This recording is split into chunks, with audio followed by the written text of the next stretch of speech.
Clip number 839۔ اس clip میں قرآن پاک کی سورہ طٰہٰ کی آیت نمبر 131 سے 132 تک کی تلاوت، ترجمہ اور تفسیر قرآن صراط الجنان آپ سماعت فرمائیں گے۔ بسم اللہ الرحمن الرحیم۔ ترجمہ: اللہ کے نام سے شروع جو نہایت مہربان رحمت والا ہے۔ وَلَا تَمُدَّنَّ عَيْنَيْكَ إِلَىٰ مَا مَتَّعْنَا بِهِ أَزْوَاجًا مِّنْهُمْ زَهْرَةَ الْحَيَاةِ الدُّنْيَا لِنَفْتِنَهُمْ فِيهِ وَرِزْقُ رَبِّكَ خَيْرٌ وَأَبْقَىٰ۔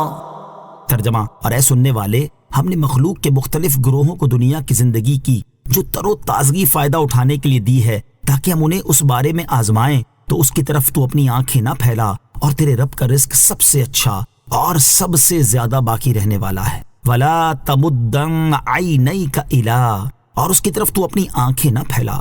اس آیت پہ بظاہر خطاب نبی کریم علیہ الصلوۃ والسلام سے ہے، اور اس سے مراد آپ علیہ الصلوۃ والسلام کی امت ہے۔ اور آیت کا خلاصہ یہ ہے کہ اے سننے والے، ہم نے کافروں کے مختلف گروہوں جیسے یہودیوں، عیسائیوں اور مشرکوں وغیرہ کو دنیا کا جو ساز و سامان فائدہ اٹھانے کے لیے دیا ہے وہ اس وجہ سے دیا ہے تاکہ ہم انہیں اس کے سبب اس طرح آزمائش میں ڈالیں کہ ان پر جتنی نعمت زیادہ ہو اتنی ہی ان کی سرکشی اور ان کا طغیان بڑھے اور وہ سزائے آخرت کے سزاوار ہوں۔ لہٰذا تو تعجب اور اچھائی کے طور پر ان کی طرف اپنی آنکھیں نہ پھیلا، اور آخرت میں تیرے رب عز و جل کا رزق جنت اور اس کی نعمتیں سب سے اچھا اور سب سے زیادہ باقی رہنے والا رزق ہے۔ کفار کی ترقی ان کے لیے آزمائش ہے۔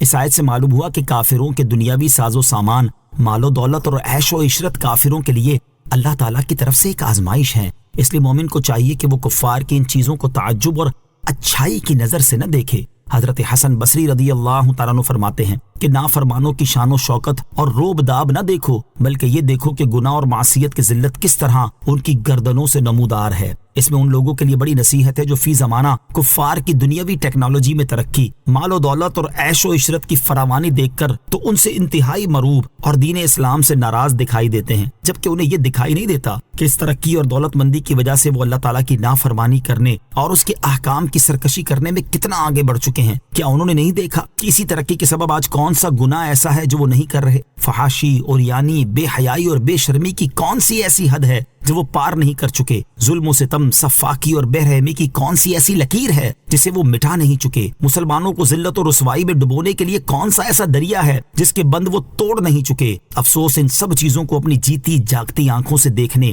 سماعت سے بھرپور کانوں سے سننے کے باوجود بھی لوگ عبرت نہیں پکڑتے، اور کفار کے عیش و عشرت اور ترقی و دولت کی داستانیں سن سنا کر اور مسلمانوں کی ذلت و غربت کا رونا رو کر نہ صرف خود اسلام سے دور ہوتے چلے جا رہے ہیں بلکہ دوسرے مسلمانوں کو بھی دین اسلام سے دور کرنے کی کوششوں میں مصروف ہیں۔ اللہ تعالیٰ انہیں عقل سلیم اور ہدایت عطا فرمائے۔ وَأْمُرْ أَهْلَكَ بِالصَّلَاةِ وَاصْطَبِرْ عَلَيْهَا لَا نَسْأَلُكَ رِزْقًا نَحْنُ نَرْزُقُكَ وَالْعَاقِبَةُ لِلتَّقْوَى۔ ترجمہ: اور اپنے گھر والوں کو نماز کا حکم دو اور خود بھی نماز پر ڈٹے رہو۔ ہم تجھ سے کوئی رزق نہیں مانگتے بلکہ ہم تجھے روزی دیں گے، اور اچھا انجام پرہیزگاری کے لیے ہے۔ وَأْمُرْ أَهْلَكَ بِالصَّلَاةِ، اور اپنے گھر والوں کو نماز کا حکم دو۔ ارشاد فرمایا کہ اے حبیب صلی اللہ تعالی علیہ وسلم، جس طرح ہم نے آپ کو نماز ادا کرنے کا حکم دیا، اسی طرح آپ بھی اپنے گھر والوں کو نماز پڑھنے کا حکم دیں اور خود بھی نماز ادا کرنے میں ثابت قدم رہیں۔ حضرت ابو سعید خدری رضی اللہ تعالیٰ عنہ فرماتے ہیں جب یہ آیت کریمہ نازل ہوئی تو نبی کریم علیہ الصلوۃ والسلام 8 ماہ تک حضرت علی کرم اللہ تعالی وجہ الکریم کے دروازے پر صبح کی نماز کے وقت تشریف لاتے رہے اور فرماتے الصلاۃ رحمکم اللہ انما یرید اللہ لیذہب عنکم الرجس اہل البیت ویطہرکم تطہیرا۔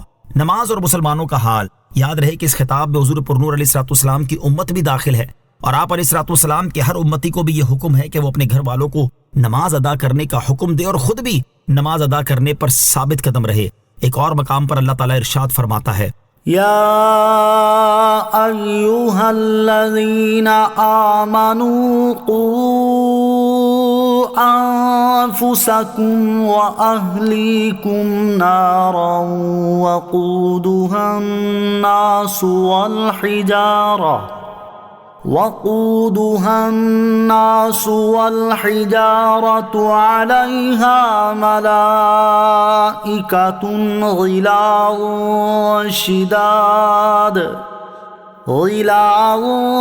شداد لا يعصون الله ما أمرهم ويفعلون ما يؤمرون۔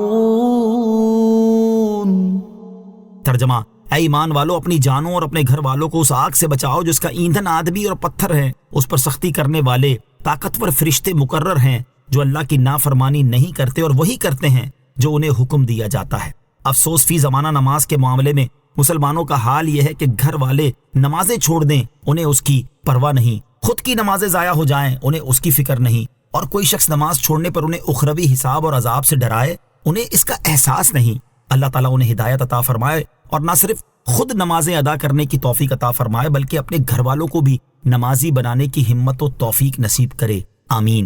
لا نسألک رزقا، ہم تجھ سے کوئی رزق نہیں مانگتے۔ ارشاد فرمایا کہ ہم تجھ سے کوئی رزق نہیں مانگتے اور اس بات کا پابند نہیں کرتے کہ ہماری مخلوق کو روزی دے یا اپنے نفس اور اپنے اہل کی روزی کے ذمہ دار ہوں، بلکہ ہم تجھے روزی دیں گے اور انہیں بھی۔ تو روزی کے غم میں نہ پڑ بلکہ اپنے دل کو امر آخرت کے لیے فارغ رکھ کہ جو اللہ تعالیٰ کے کام میں ہوتا ہے اللہ تعالیٰ اس کی کار سازی کرتا ہے، اور آخرت کا اچھا انجام پرہیزگاری اختیار کرنے والوں کے لیے ہے۔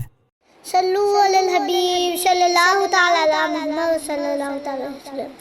مجھے اپنی اور ساری دنیا کی لوگوں کی اصلاح کی کوشش کرنی ہے انشاءاللہ عز و جل۔